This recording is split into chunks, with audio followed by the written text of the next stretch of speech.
Evening, everyone. We're going to call Shelton City Council meeting for December 4th to order. Please rise for the pledge.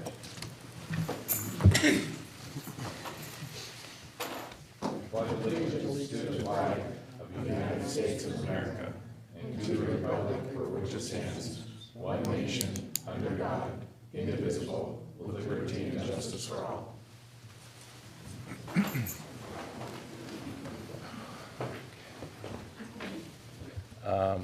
Councilmember Dorsey's not with us this evening. He's still recovering. Could we get a motion to excuse Kevin? Motion to excuse Kevin Dorsey from tonight's meeting. Second. Okay, those in favor? Aye. Aye. Opposed? All right, thank you. Agenda, I have one agenda change. We're going to let Chief Moody speak first, since he has to get out of here. Is there anybody has a problem with that agenda change? Okay, any other agenda issues tonight? Okay, except for that change. So we'll start with Chief Moody, come on up.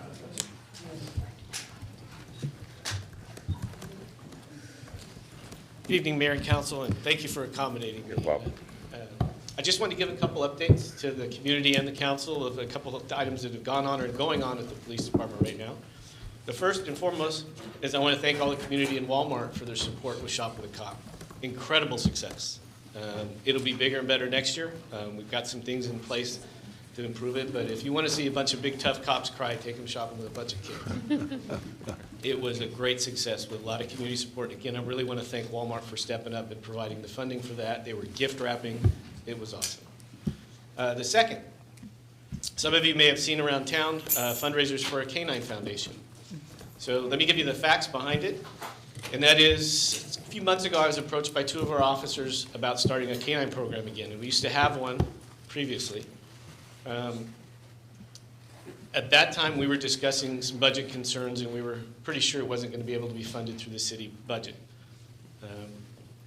But then we revisited it again in the recent months, and I explained to the officers that we couldn't fund the startup of the program, which is about $40,000 for 2 dogs, equipment, and officers. And they said, we think we can get community fundraising. And I said, if you can do that, it's on your own. It's not through the city. And they started their own canine foundation through the Guild, 501c3. So it is officers that are involved in it, but the officers are funding through private donations through a 501c3 of the Shelton Police Canine Foundation, designed to receive donations for the startup of a canine program with 2 dogs at the Shelton Police Department. They've got a fundraiser here at the Civic Center, I believe the 15th, where they're painting flags. It's incredible. Again, it never ceases to amaze me, the community stepping forward around here.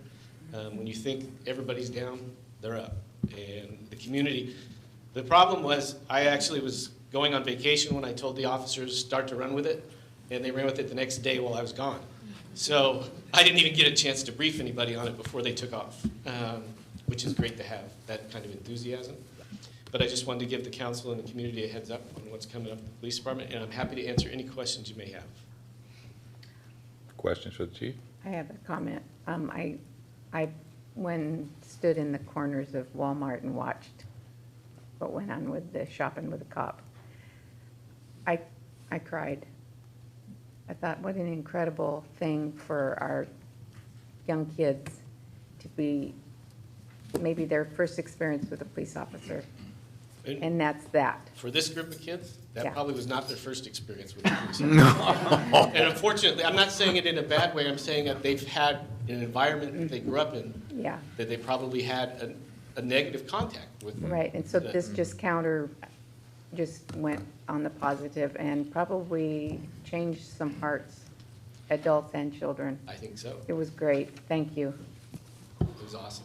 Yeah. Great experience. It was. Okay. Any other things for the chief? All right. Thank you very much. Thank you very Have a much. safe trip. Okay, next we'll go to council report. Councilmember Nisco? Again. Yeah, I'll switch next week. Besides our city meetings and study sessions, I've attended a behavioral our Housing Behavioral Health Board meeting on Wednesday, the 28th. We had all-day interviews Thursday for a city manager and an open house in the evening that was very well attended. And we had interviews all day on Friday.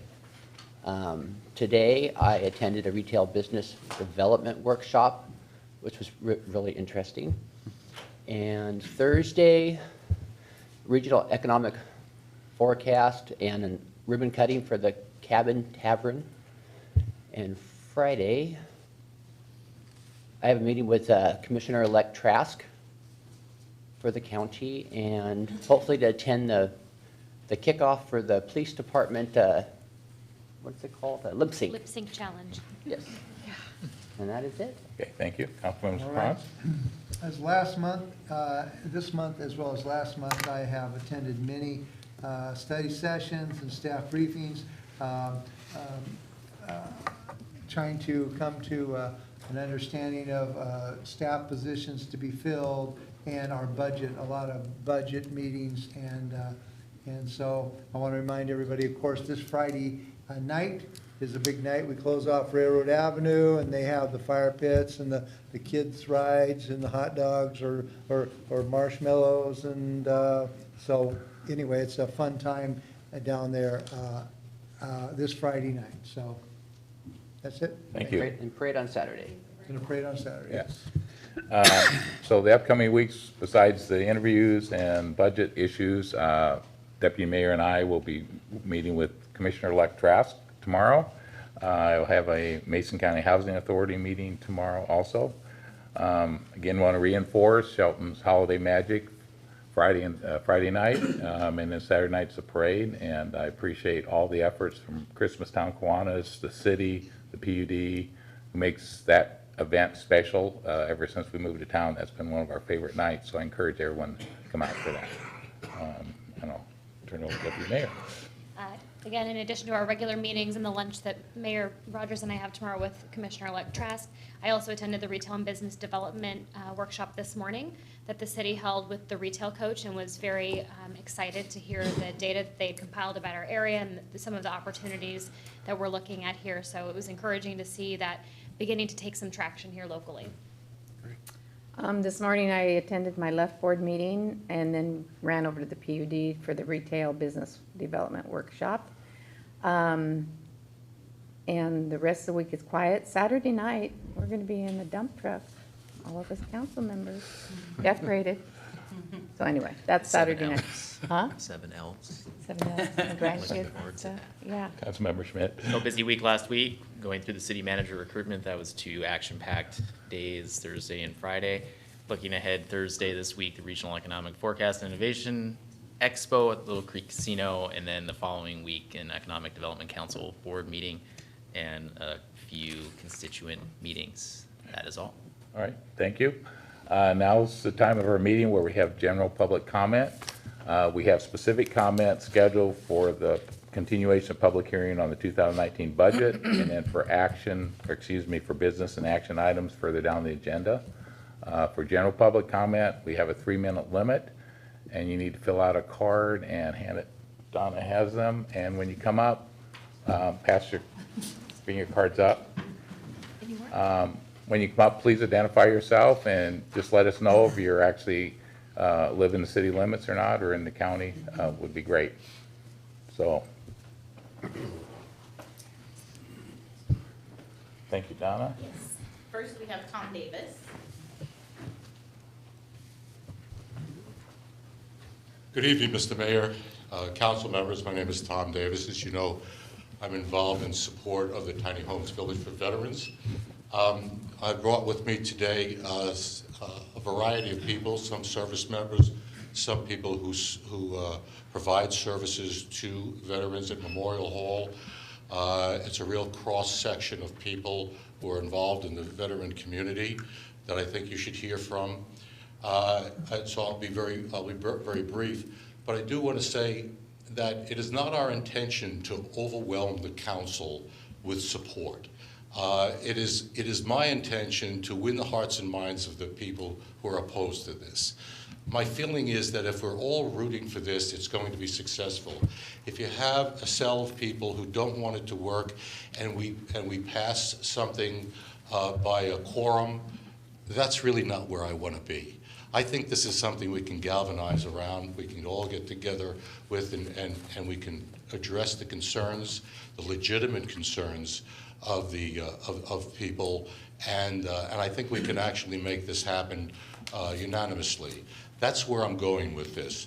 A win is a win, but at the same time, I just believe that we're the type of community that can get behind something that has strong underpinnings, and that this is a real solution to a real problem, and that when we're finished with it, that problem will be resolved. And that's rare these days. So thank you. Without further ado, I'll let everybody else speak.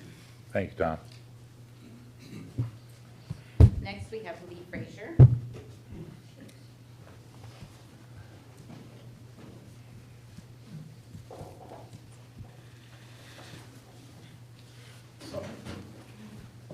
Good evening, Mayor, Council.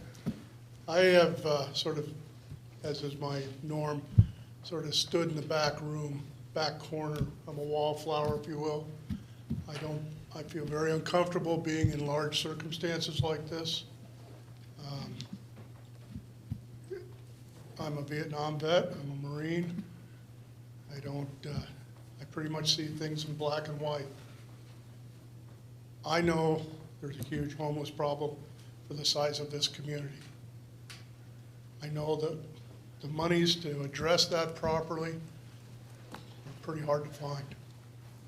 We have an opportunity with this tiny homes program to take a pretty big bite out of the elephant of homelessness in this community. There's been a lot of talk about child molesters and this and that and fear. We cannot make decisions based on fear. We must make decisions based on rational information. If you look at the Ponza program in Olympia, it's running wonderfully.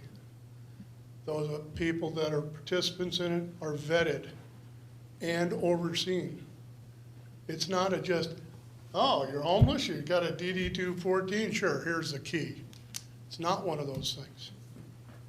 These men and women, particularly women, need shelter. They don't want to be out in this community. The typical homeless vet, they want to just be left alone. They're not going to be out there panhandling on the corner of the tiny homes house. They're not going to be out there accosting passerbys. They're going to be in their homes, minding their own business, trying to rebuild their lives. We have an opportunity, and from what Tom tells me, we have some pretty substantial funding to get started. We must do this. Please make your decisions based on rational thought, not fear. Thank you. Thank you, Lee. We have Alan Emmons. Good evening, Mr. Mayor and Council. I was a homeless veteran last year. These people helped me. And I want to tell you that this is a wonderful organization of people that are trying to help the disenfranchised veterans. I would encourage you to please allow us to help our fallen brothers and restore their honor. And that's pretty much all I have to say. Thank you. Thank you. Al Tupper.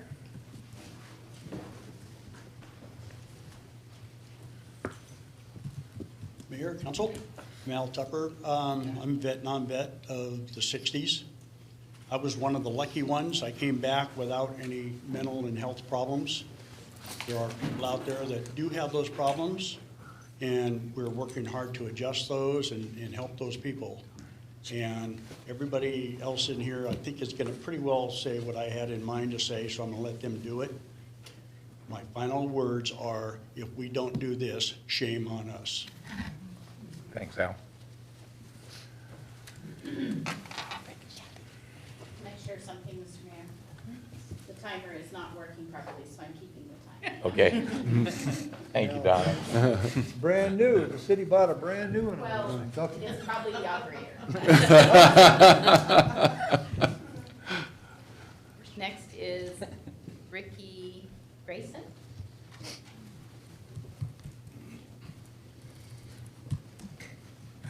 Good evening, Mr. Mayor and Council. I am Ricky Grayson, and I'm a Veterans Service Officer at Memorial Hall. I'm also the auxiliary president for the VFW. Having worked there as a VFSO for 8 years, I have seen many come through that have needed help, mental health, chemical dependency, etc. And we try to point them in the right direction to get aid and to all the help they can get. We also try to write their claims for them for the VA. They are going through programs and they're getting help and they're healing. And this program for the tiny homes has people that are in rehab. They need another chance. They are entitled to another chance. And if we don't give it to them, like Al said, shame on us. They are not someone to be cast aside, and if we don't look at them, they'll go away. They're not going away. And all we're doing with fear is perpetrating this into the next generation of children. We're teaching them something they don't need to learn. They need to learn to turn this into a positive and take it from the heart and say, let's help these people. Look what a community we could have if we would reach out and help these people, and how much it would save for us as a people here. We need to do this. I hope you will give this some very good credence of thought. We need to do this. This gentleman right here that came up and told you he was homeless, he pulled himself up and out after we gave him some help. These people are going to do the same thing. But they need a place to live so that they can feel sheltered, safe, and have some self-worth. That's a big thing, self-worth. And I think we all have it in here, but they don't, and they're entitled. So I thank you for listening, and I hope you will give this some very good thought. Good evening. Thank you. And then Leverage.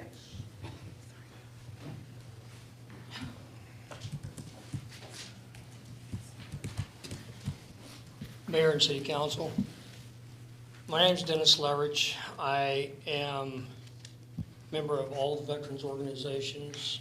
I'm also a member of the Veterans Advisory Board for the county. Along with that, I am also one of the directors for Crossroads Housing, our homeless shelter here in Mason County. I see this stuff on a day-to-day basis. I see the homelessness. I see the despair. Everybody in this room, I can almost guarantee at some point in their life, had a low spot. But we pull ourselves up. Some of us had help. And that's all these veterans are asking us, to have some help. How we can do that? Help them with the tiny homes. We're not looking at putting pedophiles and stuff like that in these homes. We're looking at putting honest, hardworking people that fell on their luck and just need to step up. That's all they need. Mason County is known for being a very generous county, and it shows with all the fundraising we do every year. So please consider this seriously. They really need some help. Thank you. Thank you. Peter Lazarenko.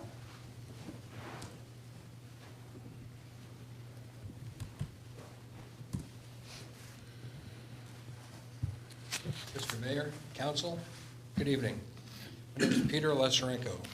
I've been a resident of Shelton, Mason County for 17 years.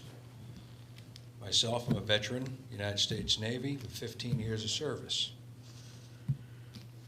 From mid-2008 to now, I have volunteered as a veteran service officer, helping the veterans within our own community and outlying communities that come here for help.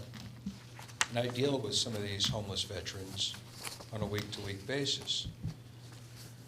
One thing I've never seen, I've always heard about it talked, never seen it in this county, in this city, is a place, a shelter, a place for these veterans. Right now we're in the dead of cold winter is hitting us, but we have a church that has cold weather shelter, but that doesn't help everybody that's out there. There's a lot of veterans that can't get in there. Unfortunately, there are some people that say, well, it's just nature of the beast, but it's not.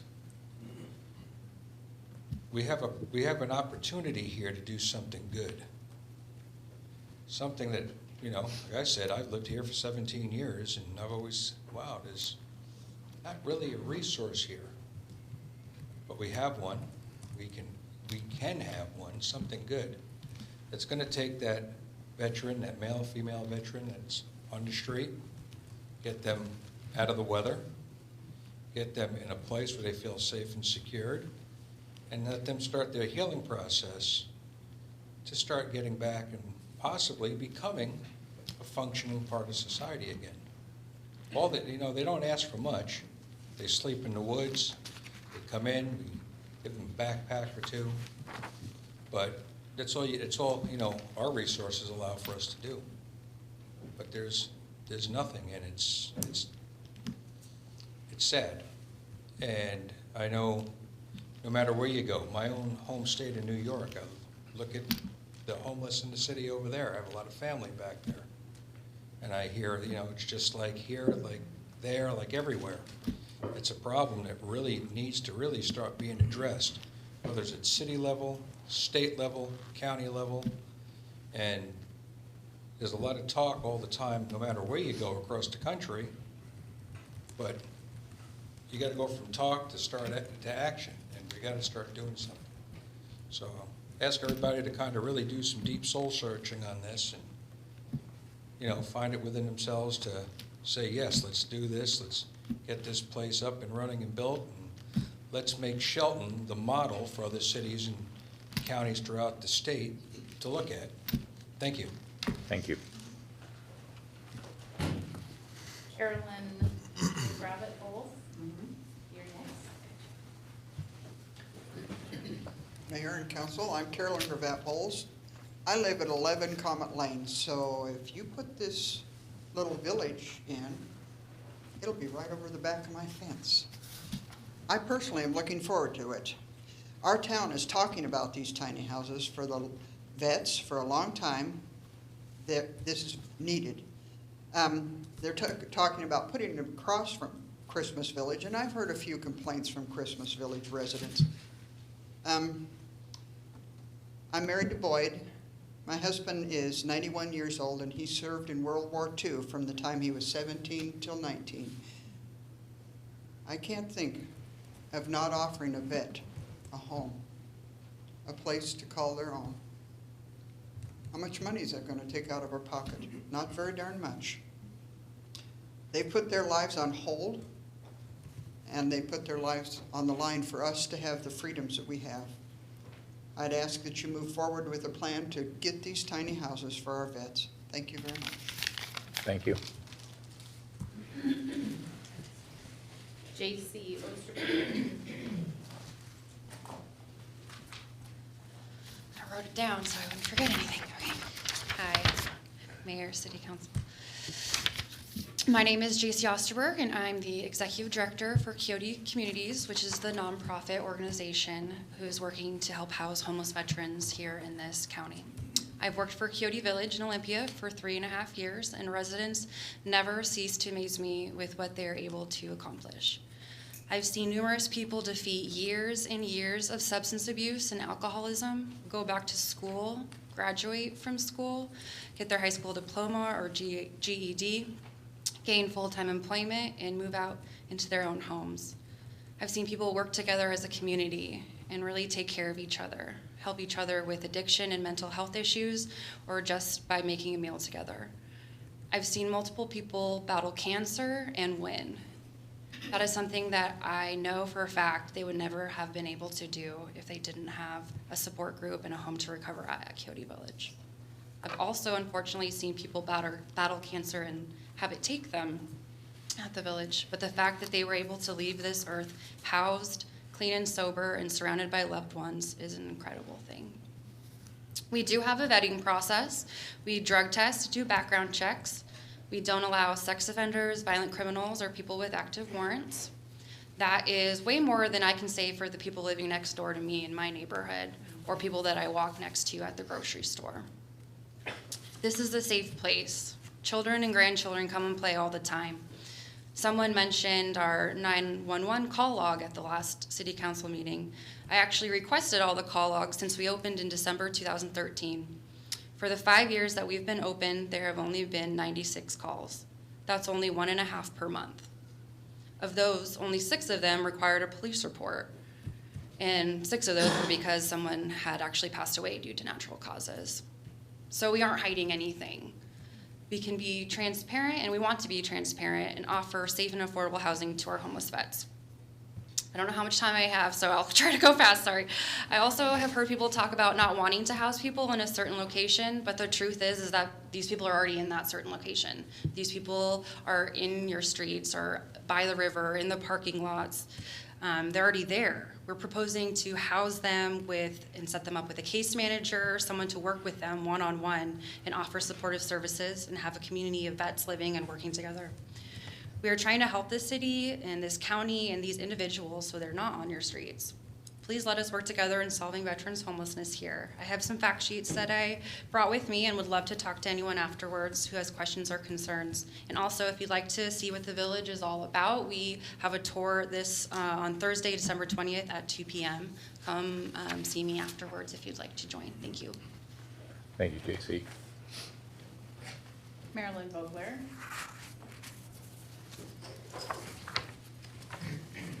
Marilyn Vogler, 420 East Poplar. I'm not a vet. I haven't been married to a vet. But I was alive and old enough to remember when the Vietnam vets returned from overseas. And what I remember is that they were spit on. They had things thrown at them. They were cursed. And when I hear some of the things I have heard recently said about the veterans who will be living in the tiny homes, it makes me heartsick that we have not gotten beyond that point. What this tiny home project will provide is something that most everybody in this room takes for granted. A dry, warm place to sleep. A lock on the door so you don't have to worry about everything you possess being stolen while you're gone. A place that you can be legally so that you don't have to hang out at the library or the transit center or in a doorway downtown. So please, please, we are talking about housing people who may be down on their luck. They may suffer from mental illness. They need a place to put their meds. They need a place to put themselves. They need a place to be. So please go forward with this project. Thank you, Marilyn. Errol Barker. Mayor, council member. Darrell Barker. I live in Mason County, but I'm in Shelton almost every day. I love Shelton. I served in the United States Marine Corps in the early 70s. I did earn an honorable discharge. Back then I was all Semper Fi. Today I'm all Simplify. And I think that's what we need to do here today, is to simplify a problem that does not have to be a problem anymore. I have been homeless. I had time, the gentleman here said about we all have had low points in our life. I've slept in the back of my truck. I've slept in the men's room of a laundromat and locked the doors all night long just to get some kind of shelter. I've been there. It's hard and it's a real struggle. It's not fun. There's a lot of uncertainty that goes on when you don't have a place to call home and shelter. Oh, but for the grace of chance, choice, and circumstance go I. Today I have shelter. And I've done well. I pulled myself up. We all need a hand up, maybe not a hand out, but we all need a hand up a time or two. Many of my fellow veterans don't have this. They don't have the basics of humanity as shelter. So I support this project, and I hope you vote for it. Thank you. Thank you, Darrell. Amanda Eichelberger. Hi. Evening. Thanks for having us here. I live in Mason County, but I am hoping to move into Shelton soon. I actually just looked at a house before I came over here. I am really excited to be a part of this community because in the last 2 years since I moved here, I've seen how generous, how grounded, how down to earth everyone here is. And that's how it is where I came from too. And we take care of each other, and I know that this community does that as well. So as a citizen here, I want to just speak to how much I want to see our community grow in this way and how much I want to take care of my neighbors. As a professional, I work for Coyote Communities. I work at the Village in Olympia, and I am that person who holds people accountable, who provides support day to day. That's my job, and I take it very seriously. I've worked in a lot of different settings over the last few years, and I've seen a lot of different ways to work with people, and I think that this model actually works the best because it's so proactive, because it's so committed to community partnerships and to strong kind of leadership within our program that allows for us to prevent a lot of issues as they arise. And so in talking about these day-to-day fears that people have, I think the key to that is this position that I have within this system to help create that community, to help hold people accountable, to help them figure out how they're going to get from point A to point B and stay on their medications and get what their needs are met. I think that's a real key, and I wanted to come here and speak to that, and I wanted to let folks know that I'm happy to talk more about what I do every day if you're curious, and I'm happy to talk more about how we keep folks on track. And yeah, that's all I really came to say. I didn't really prepare anything, but I'm super passionate about this and about this work. And as I said, I've been a social worker for a long time. I've seen a lot of things that don't work. This does, and it's cost effective. So I would love to see this here. Thanks. Thank you. And our last general comment is from Leanna Ship.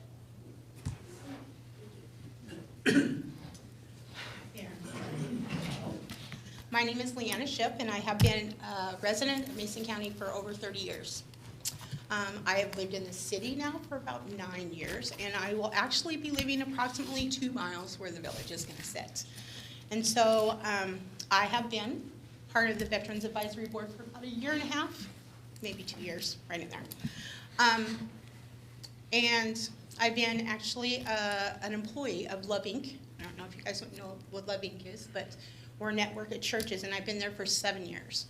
So a big part of my job is to deal every day with our people that live on the streets. The needs that they have are huge, and we all know as a city, as a community, housing is a serious issue for us. And we just don't have the places for everybody to go. And I think with the housing crisis, when we're on the veteran, I look at Todd, but on the Veterans Advisory Board, when we do the face-to-face and figuring out how we're going to help the veterans, it always comes to, initially, we need to find them a place to stay. And we have nowhere in our community for them to stay.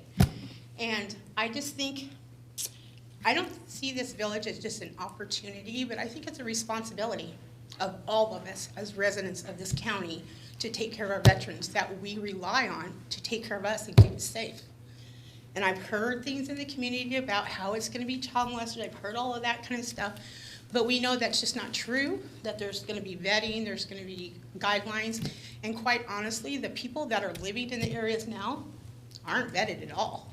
We have people that are living in the area now that are drug users, that are child molesters. And at least this way, as a village as a whole, as working together with these ladies, as well as the police department and all the other opportunities of service from people in our community, we have a better hold on what's there and the type of people that are there. And so I just find that we are looking for a way to give these people a hand up and not just a handout. And that is basically a lot of times what they're looking for. And they do live in the woods, and they don't come in, and we don't have room in the homeless shelter because they don't fit that criteria usually, because there's got to be children involved. And so as a community, what do we do? Do we just throw them in the streets? Do we just label them as people that are child molesters and drug users and stuff just because they have nowhere to go? I mean, I think that we're all sitting in judgment of the people that are on our streets. Not everybody in our streets is there because of drug or alcohol or even mental health issues.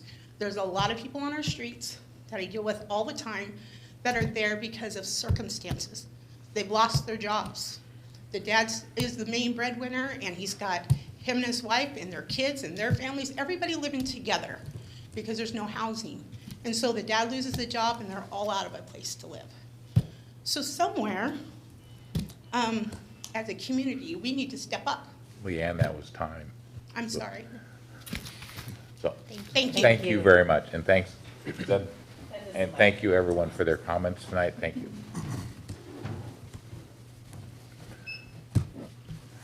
Okay, we'll move on to the consent agenda.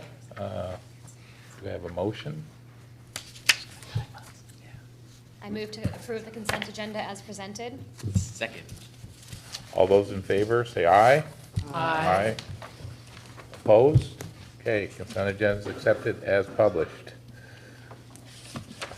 Next, we'll reopen, continue our public hearing regarding the 2019 budget from our November 20th meeting.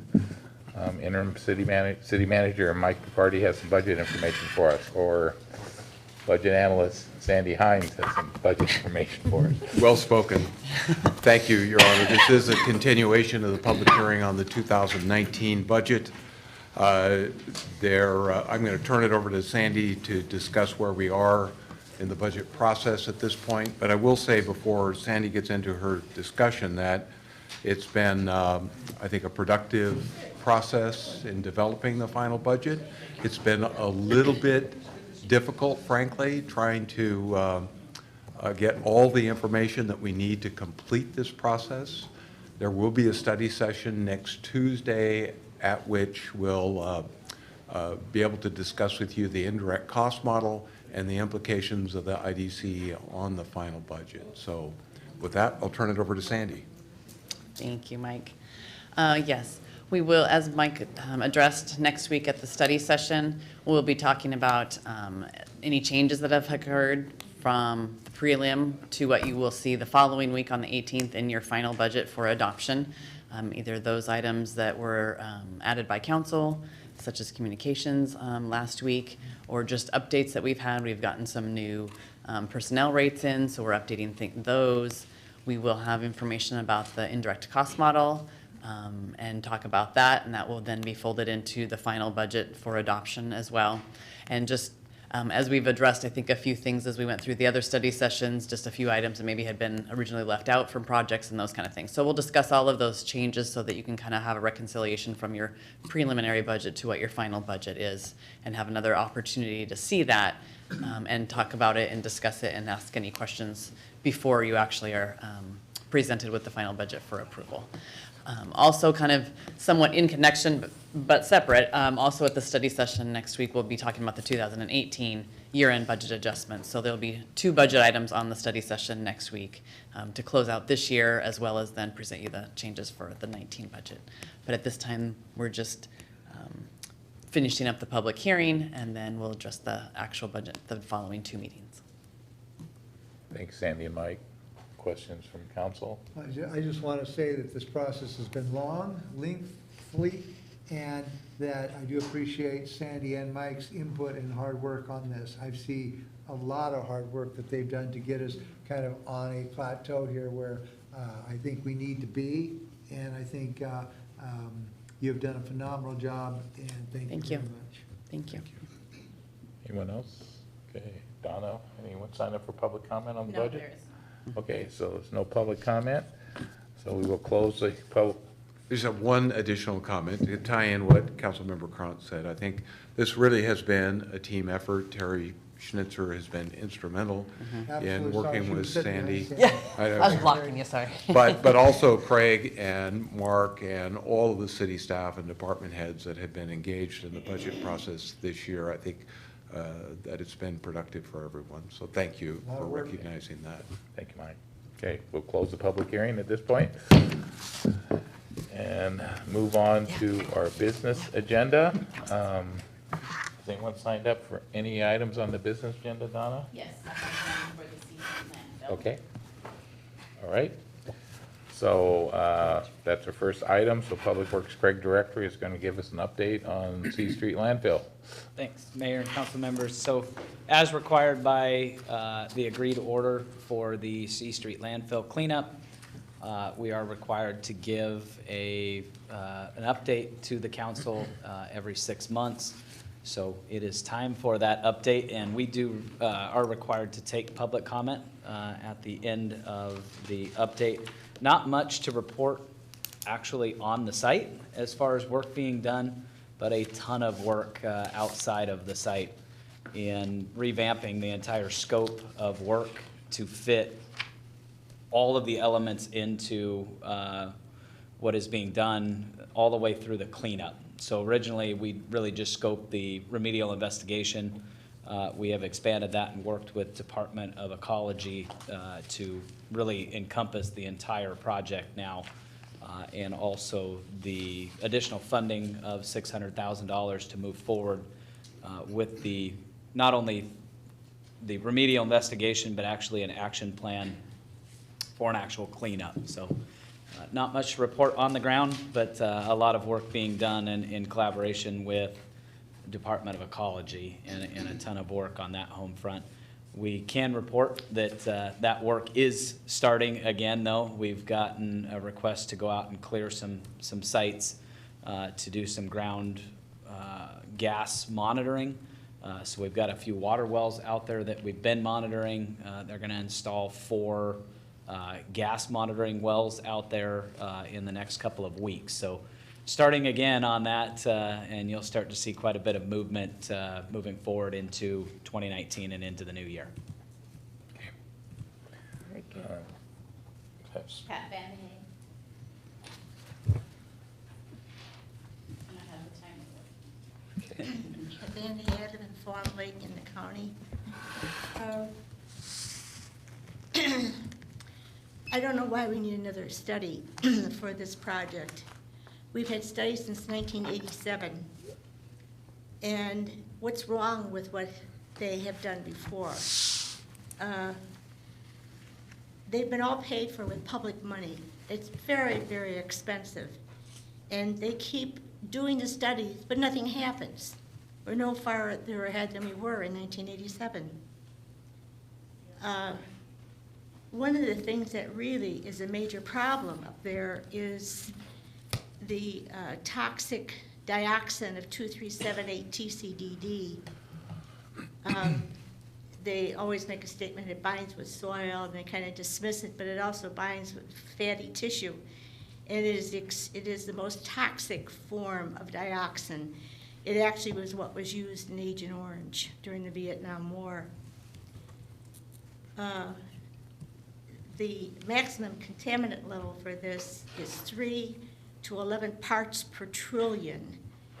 And when there was another study done by Herrera about the contamination around the plants and the harbor and everything, they went in and actually did a testing of the ash from Simpson Company.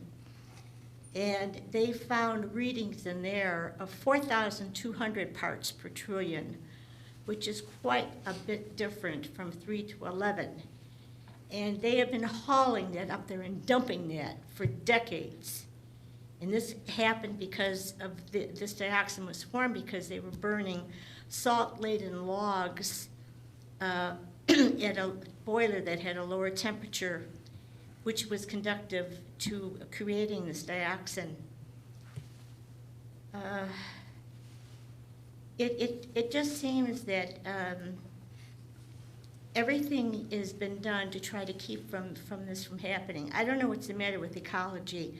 They're one of the biggest problems with all this. They keep giving the money, which is our money, our tax money, to go ahead and have these studies continued. Why can't we get it finished? There's been an agreed order there was one of them that was done April 1st, 2001, and Rainier was supposed to also go up, clean up part of it. They have done nothing. They have done absolutely nothing up there, and the Department of Ecology does not go and try to enforce it. Actually, it says at the end of these agreed orders that if the responsible party does not do anything, they have the right to ask the Attorney General to come in and enforce it. Nothing's been done. So I just cannot understand why nothing has happened. And I urge that they do something immediately before paying out more money. Thank you, Patricia. Thank you.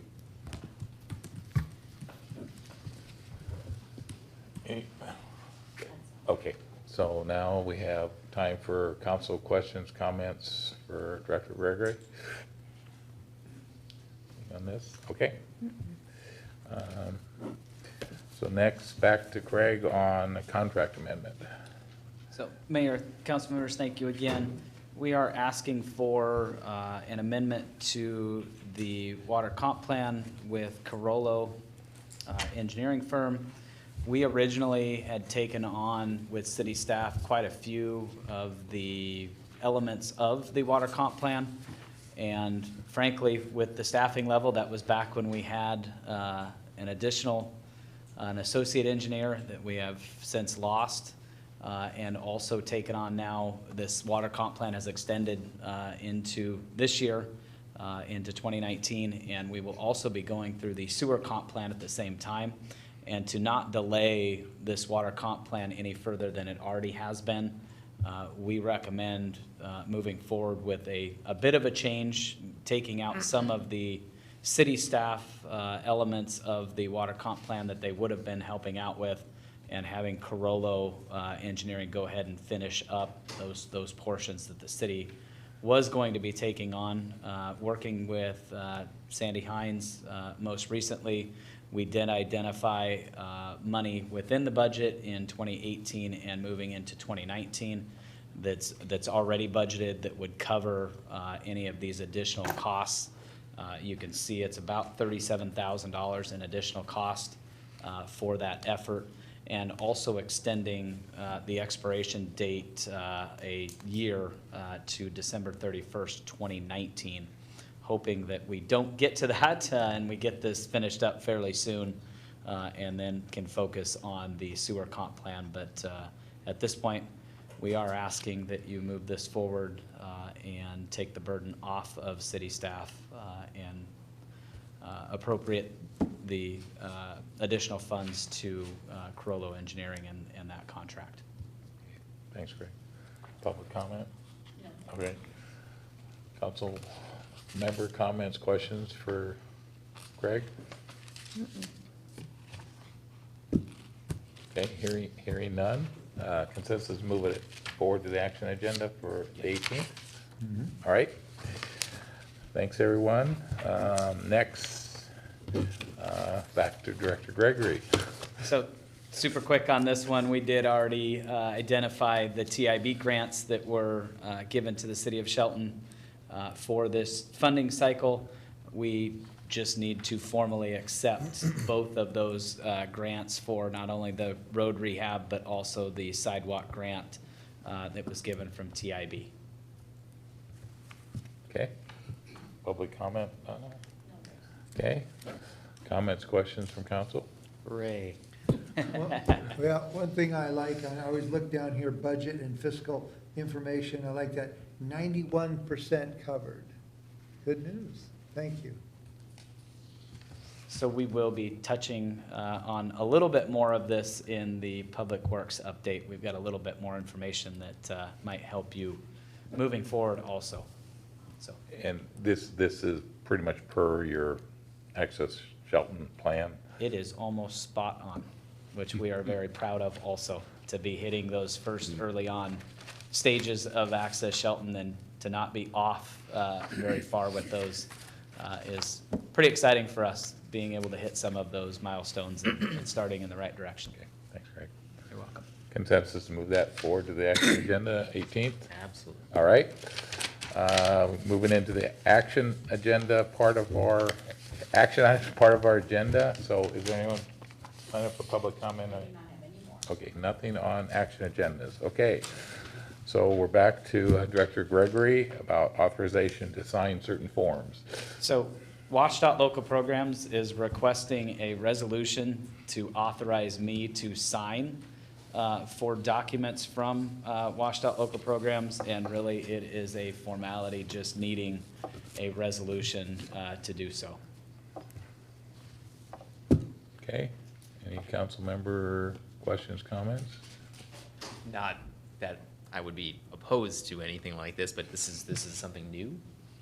It's a requirement. We've not had many local programs grants that we've gone through with. We've had a few that we have given back in the last several years, but never one that we've actually executed and had this requirement. So, yes. Anything else? Okay, could I have the first reading of Resolution 1142-1218? Resolution number 1142-1218, a resolution of the City of Shelton, Washington, authorizing the Public Works Director to sign certain forms. And Donna, forgive me, could I have a first and final reading of Resolution? That was it. I know, could you? You want me to read it again? Please read it again. Absolutely. Thank you.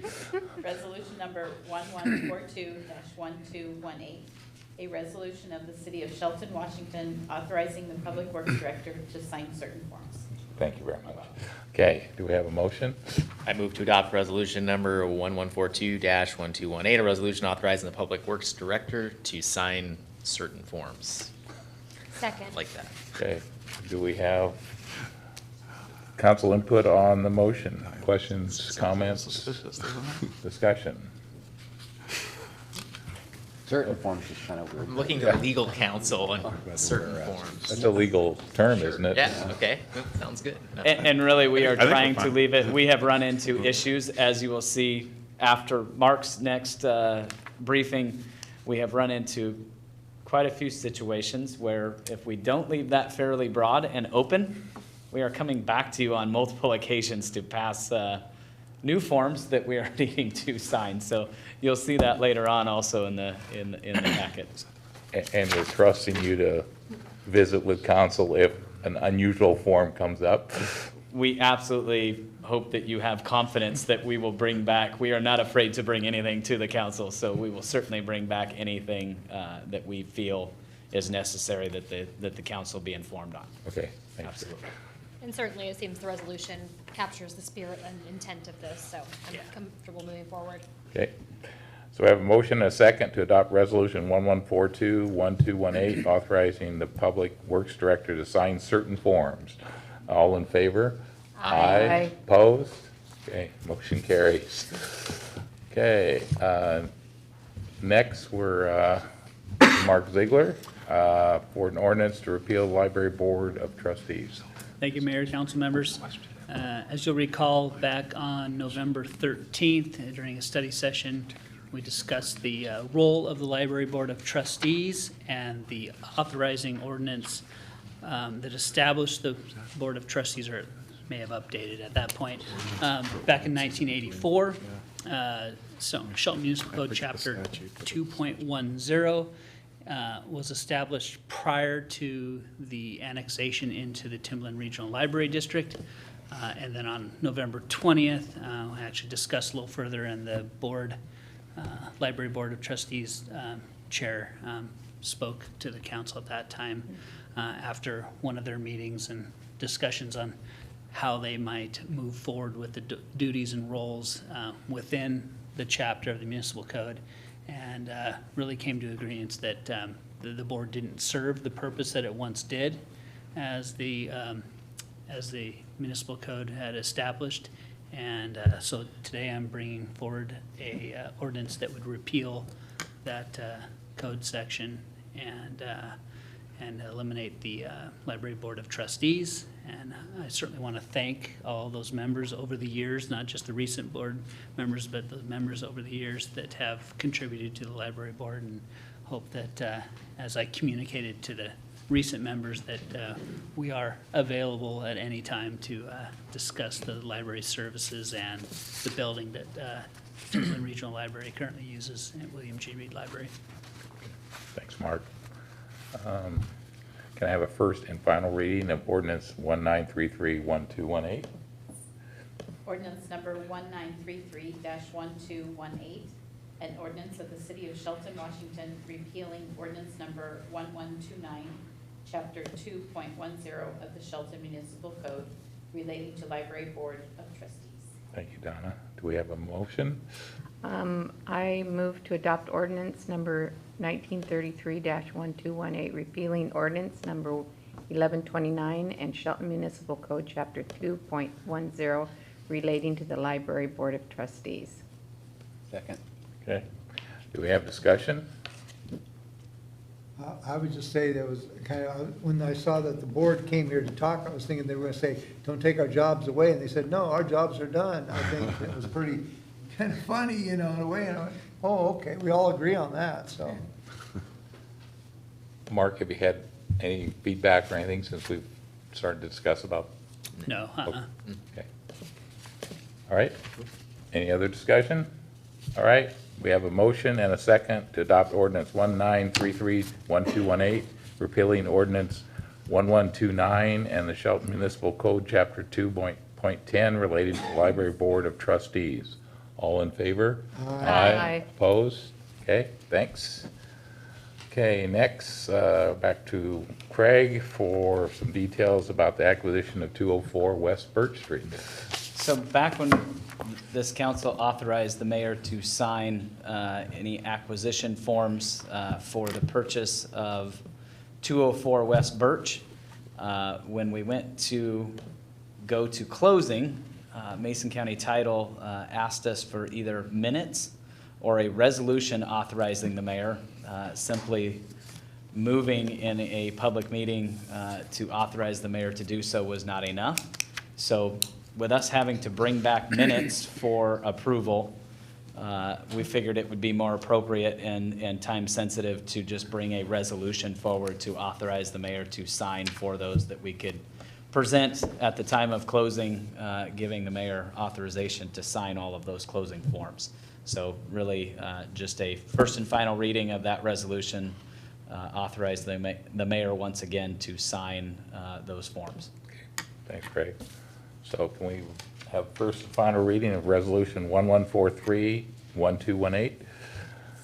Resolution number 1143-1218, a resolution of the City of Shelton, Washington, authorizing the mayor to sign any documents relating to the acquisition of 204 West Birch Street. Thank you, Donna. Do we have a motion? I move to adopt resolution number 1143-1218 and authorize the mayor to sign any documents relating to the real estate acquisition of 204 West Birch Street on behalf of the city. Second. Okay, discussion? We've discussed this a lot, so. Okay. How soon do we intend to close then? I think we could probably schedule next week at some point. The mayor's availability, whatever he can do, but we've already taken care of all of the title search and gotten it over to escrow. So we are ready to go as soon as we get this resolution to them. Okay, I'm available. Okay. Okay. One other, sorry, and then that may be a little bit out of bounds from here, but what's the next steps then?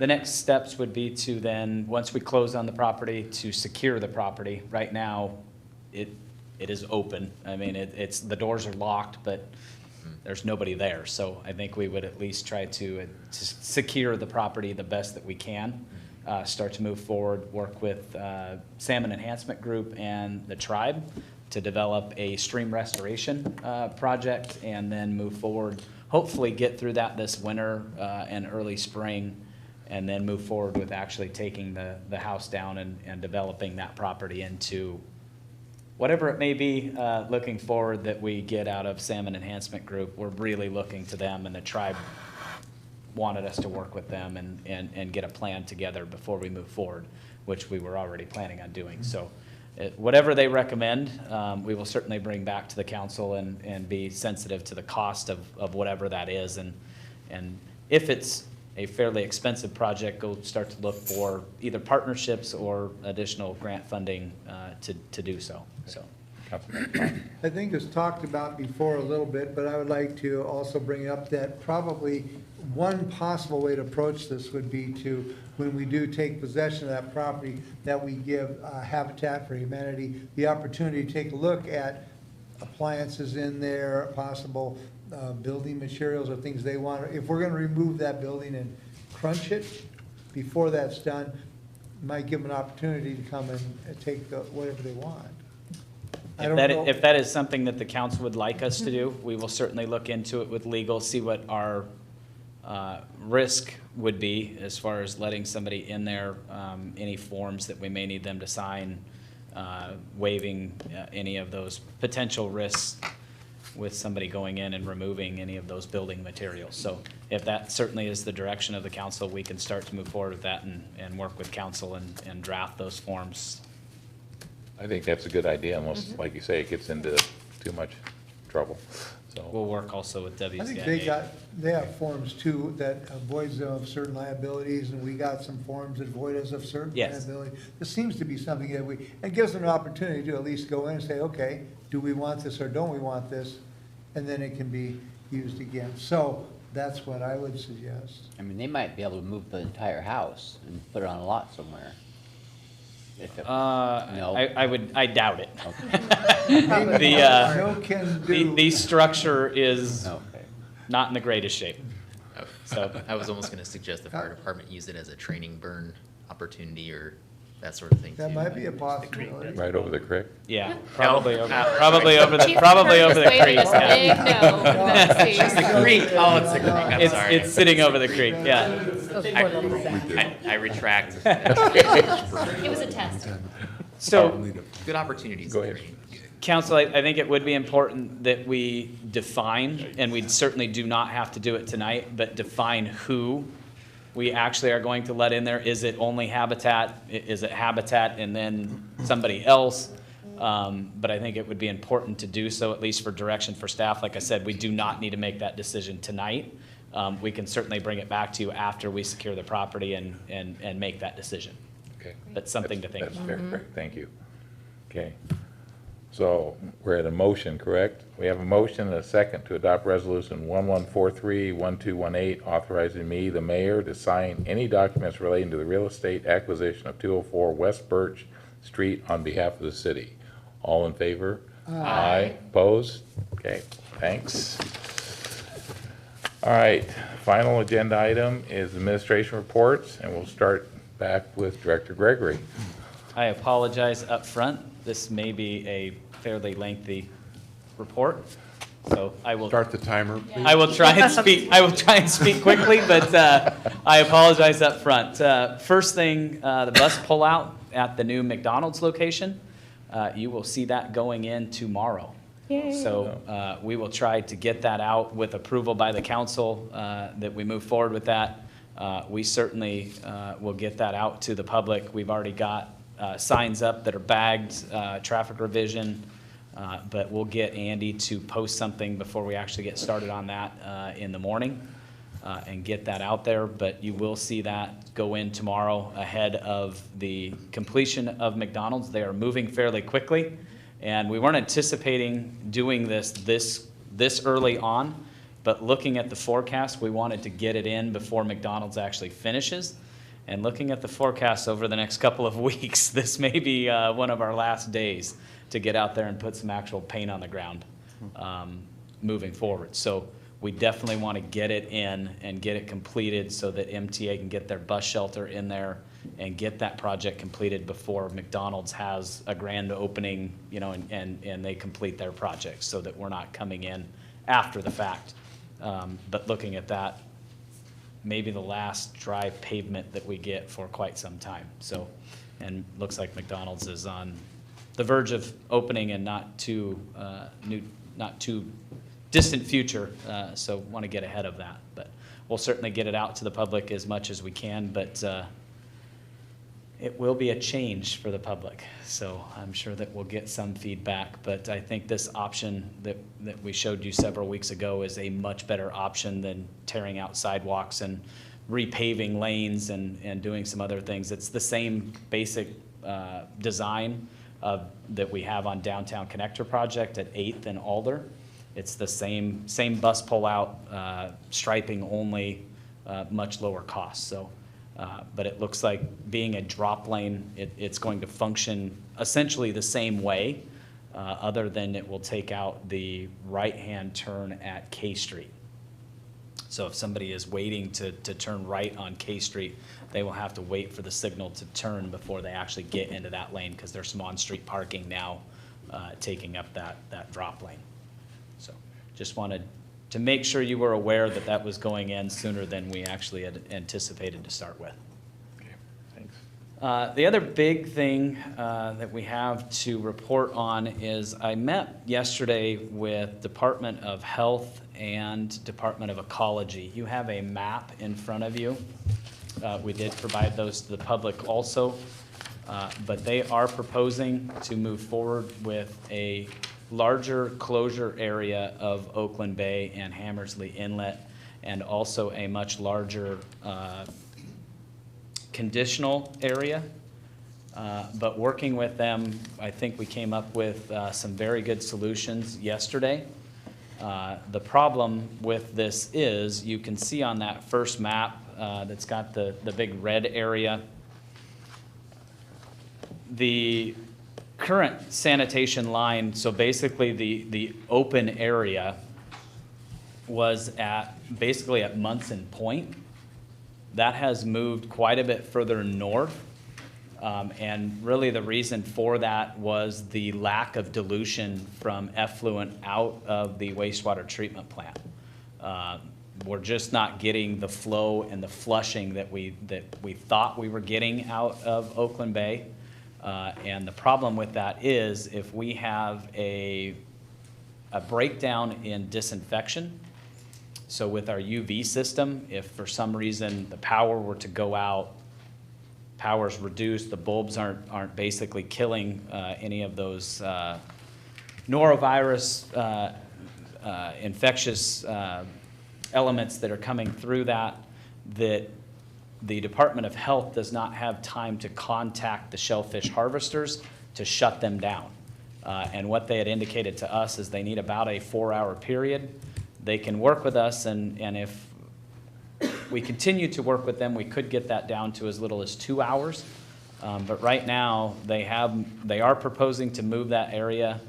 And also I provided you a list of affected shellfish growers. If you look at that list that is being affected by the actual closure, it's a lot of the Squaxin Island tribe area. So not an ideal situation, but Department of Health and Ecology are going to meet with the Squaxin Island tribe tomorrow. We did reach out to Squaxin Island tribe and ask them if they would like us to attend that meeting for support. They declined that offer and said that they would like to see us maybe at a future meeting, but not tomorrow's meeting. So we'll get a report back on how that goes. But one of the big things that Department of Health had indicated that could move that closure line back to Munson Point, back to the original closure area, was a continuous monitoring of disinfection effectiveness. So basically what they want is they want it's a probe really to identify the amount of particles that are coming through the UV system.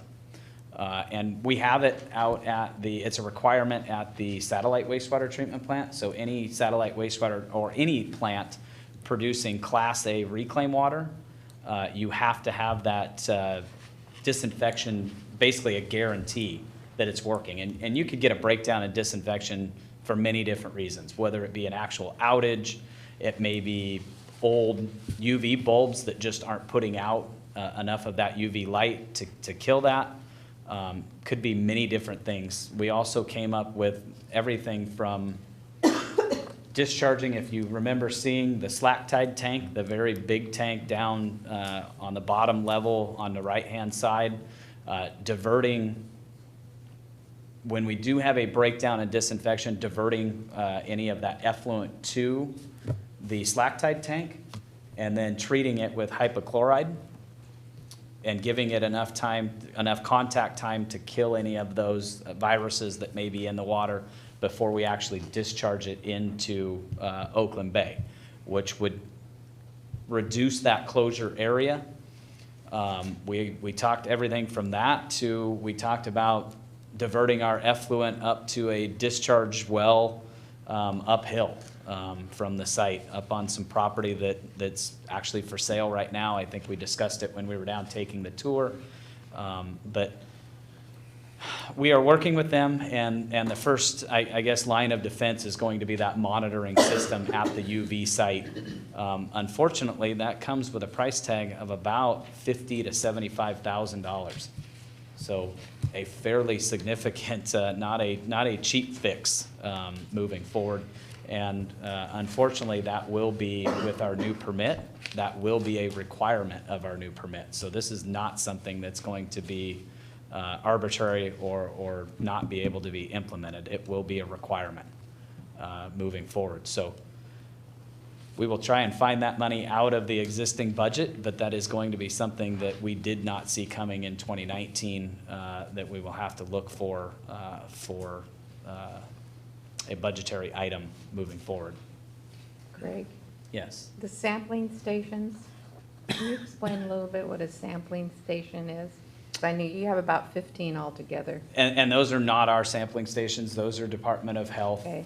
Sampling stations. That is where they would go if we had a breakdown in disinfection, and they would actually test the waters. By hand, manually? Yes. Okay. Yeah.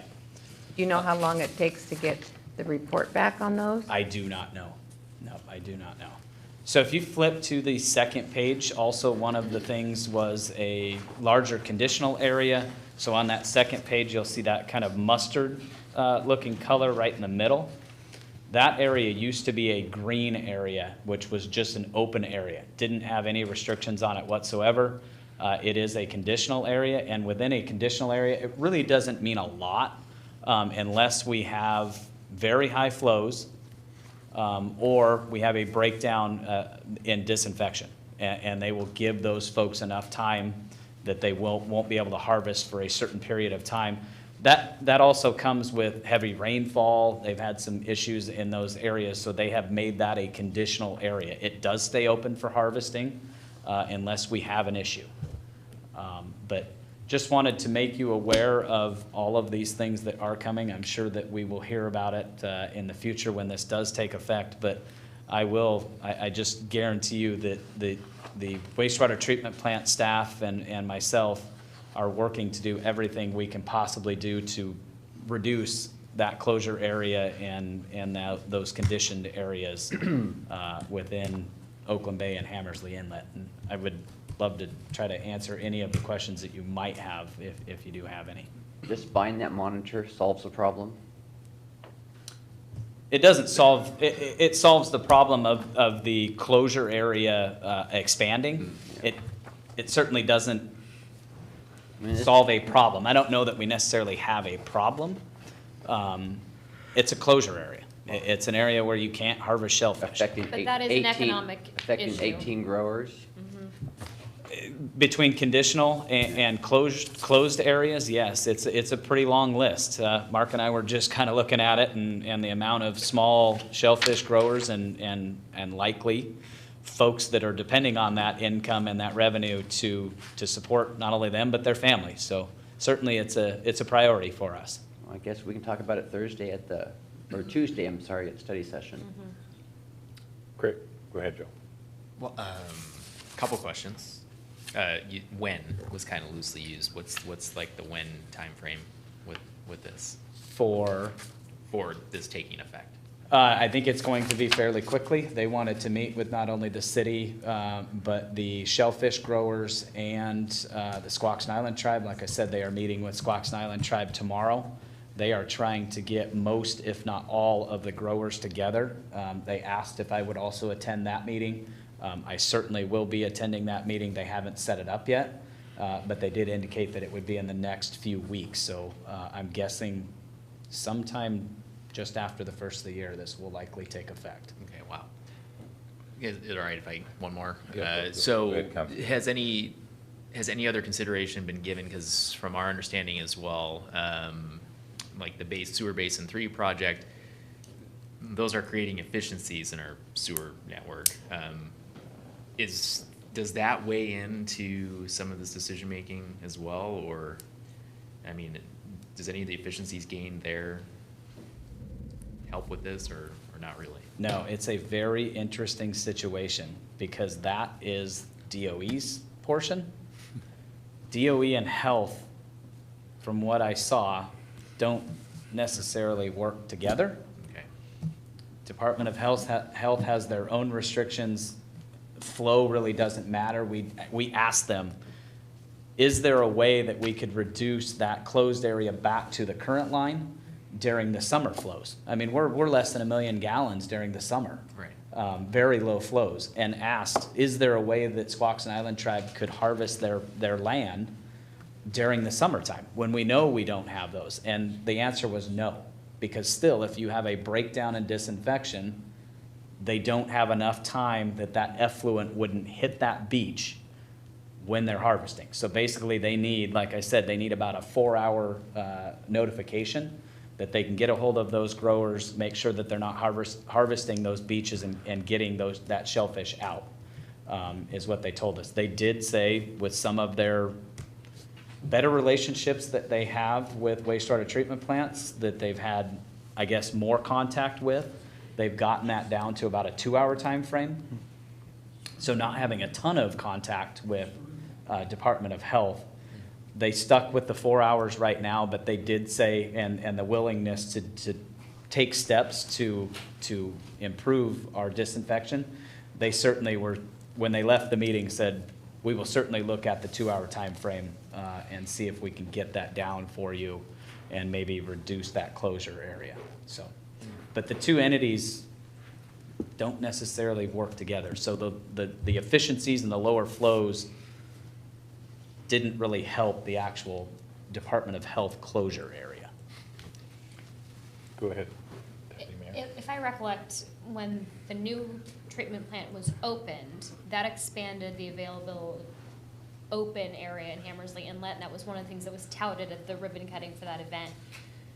If we're operating in a similar fashion, what prompted this change, rather drastic change, in that's affecting 18 growers? The dye study.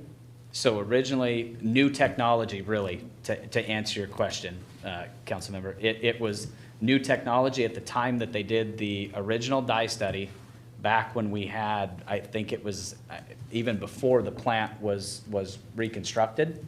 It was done, I want to say in the early 2000s. And they did a dye study at that time and actually had probes. They didn't have, they were surface water probes. So what they saw in this dye study was most of the dye that went out and the effluent, it sunk to the bottom. And it was done in November. They don't know if that had an effect on it, that the effluent was colder, the water was colder, what the reasoning was for it, but a lot of it sunk to the bottom that they didn't detect in the first dye study that they did a decade ago. On this one, that with new technology, they caught all of that dye that sunk to the bottom and found that it just really wasn't going anywhere. They saw originally that surface flow was moving, but the stuff that was on the bottom that's really going to affect the beaches really isn't moving. It's going out into Oakland Bay and Hammersley, and it's really just flushing back and forth. It's not really moving like they thought it was out of Hammersley. And they pointed to the area of Mill Creek and the point where it really kind of restricts down. And that was kind of the pinch point where it was getting to that point and kind of sticking there and then flushing back in on a high tide. So low tide, it was kind of flushing to Mill Creek, and then high tide, it was flushing right back into Oakland Bay. So really, I guess lack of better technology and really understanding what was going on out there, a little bit, I think, of misconception is really why the open area was larger. Now that they've, a year ago did this study and have different information, and that was my question. I asked the same exact question, and Department of Health's explanation for that was, this is the latest dye study that we've had. This is the only information that we have to go off of. So we have to use the information that we've got. So unless we could commission them to do another study, which would be fairly expensive, and maybe get some different results, there have been, and Squaxin Island Tribe has brought up ideas also. They talked about moving the outfall pipe, constructing something further down into Hammersley. But then again, we discussed that yesterday, and maybe that helps them out around Munson Point, but maybe that doesn't help the guy out down past Mill Creek, that we're pushing that effluent further down. But even with that being said, it was interesting when I brought up the discharge well and said, let's just say we wipe the treatment plant off the map. We don't discharge to Oakland Bay. Then what's it look like? The whole thing's open? I just assumed that the whole thing would be open at that point. And they said, no, absolutely not. That section would still remain closed. They pointed to working with the marina, which I'm not sure I quite understand. We have a fairly small marina, but they pointed to the boat traffic, and they also pointed to some contaminants that are likely in the water around where, not that it's SPI's issue, it was Simpson back in the day, but obviously things that are in the water out in front of the mill now are having an effect on that closure area. So it's not just the treatment plant, because like I said, I did ask the question, let's just say we completely wipe the plant off the map. What does that do to the closure area? And they did indicate that it would be much smaller, but it would still be there. So just one other question on that. On this list of 18 growers being affected, do we have any idea how many of those were not previously in the open area, or how many were opened up the last time that it was expanded? Were all of these previously closed and opened, or are these folks that have always been sitting in the closure area? So, sorry, I'm not sure that I completely understand. I don't think I said it very well. So when we had the open area expand, when the wastewater treatment plant opened, how many of the folks on this list were then able to harvest who previously weren't able to? Were these all brand new at that time, or is this something that they were previously in the closed or conditional and are now back in that? Do we know? I can't answer Okay, that. that's Yeah, fine. I don't know. You can see the lines where the lines were at before, and obviously that opened up on the first map. You can see what was recommended in 93 and what the current line is, and obviously that 93 line excluded a lot of the tribal beaches that are out there. So to answer it any more than that, I just can't at this point. I don't have enough knowledge to speak to that. So we can certainly try and find out, and I'll have a much better idea after meeting with most, or if not all, of these shellfish growers here in the weeks to come. But yeah, at this point, I just can't answer that. Craig, I have a question on the monitoring. Obviously, they're not testing for certain viruses or like norovirus. Correct. they're doing some type of indirect, if something peaks, then they're assuming it's not being treated? If Because we have a they're not doing a full test, water test to see if there's any norovirus, et cetera, in the water. So what are they actually monitoring? So by health, there is a federal standard that assumes that there are, and I forget the actual number, I apologize, but it's certain parts per million of the virus that is always in sewage. So the federal limits assume that there is always the norovirus within effluent. But the UV and hypochlorite is killing off that. They just need to assure that the UV is effectively killing all of those viruses that are coming through the plant. But the new monitoring system would not actually be monitoring the viruses. No, it actually would be monitoring? it would be monitoring the UV light. Okay. And the turbidity in the effluent. So basically, So they would be indirect looking measures at the effectiveness of, and the problem is, if you've got UV bulbs out there, they explained it much like a tanning bed. The bulbs apparently, they wear out and they're not as effective at tanning us when we go to a tanning bed, much like they're killing the virus when it's coming through the plant.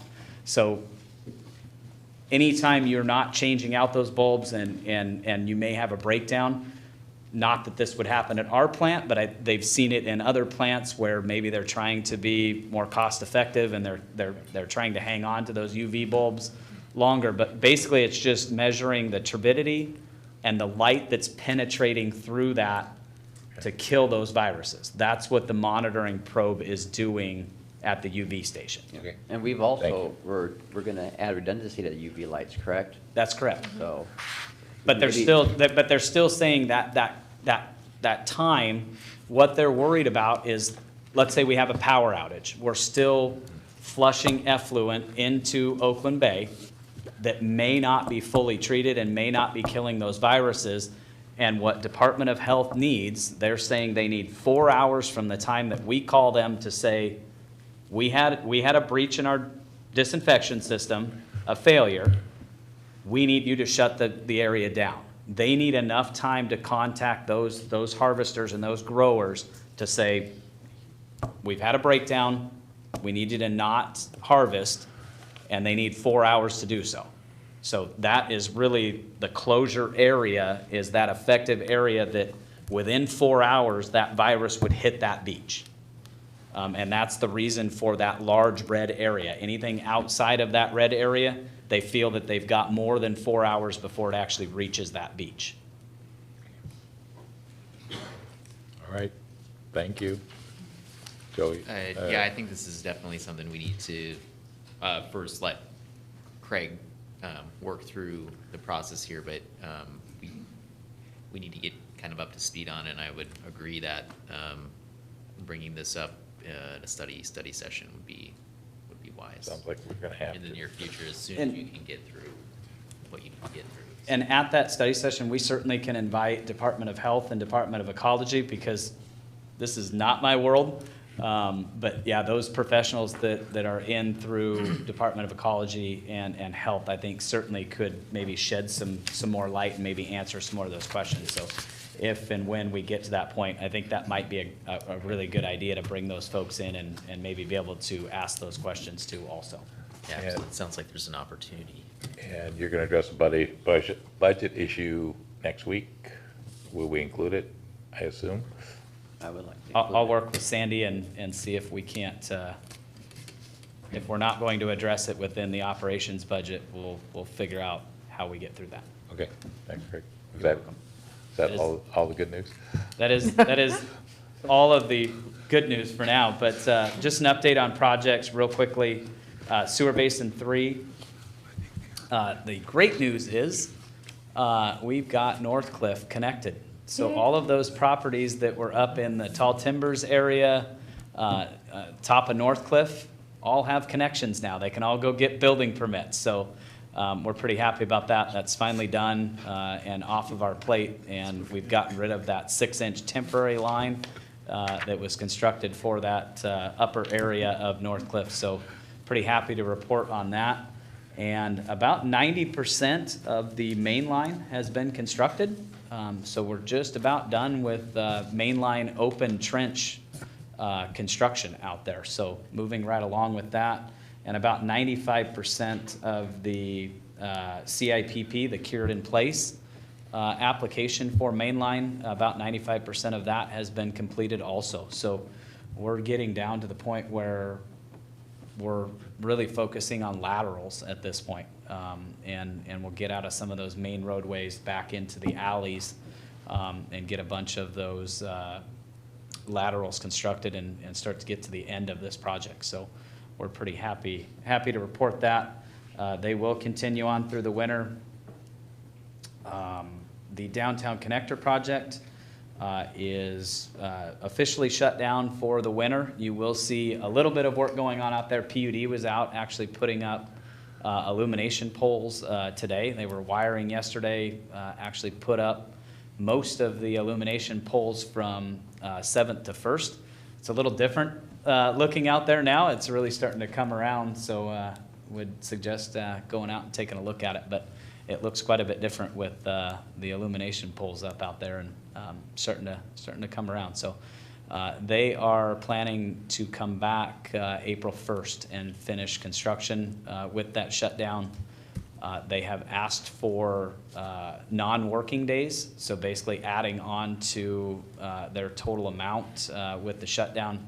We have, for the most part, denied that. We have granted them a few that would lead them right up to about the middle of June for a finish, required finish date for working days. So we've accommodated them slightly, but we didn't want them to get past that June 30th date. So we didn't grant them what they requested for winter shutdown.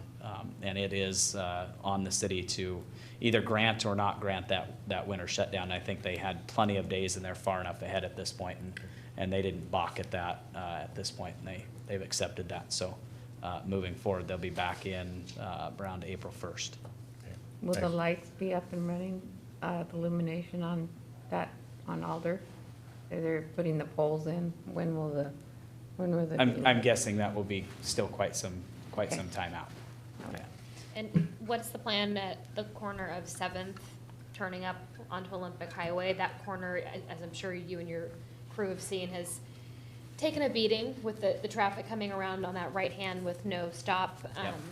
What is the plan as far as maintenance or temporary fix until we get the project back on track? Launch construction, that is their roadway, and they are required to maintain it. So we have been having them sweep it, and fortunately, they're not completely out of town. They did get the contract for Mountain View School, the dirt work at Mountain View School, so they are still on site, so we can get a hold of them whenever we need to, any of those patching of potholes or sweeping, whatever it might be.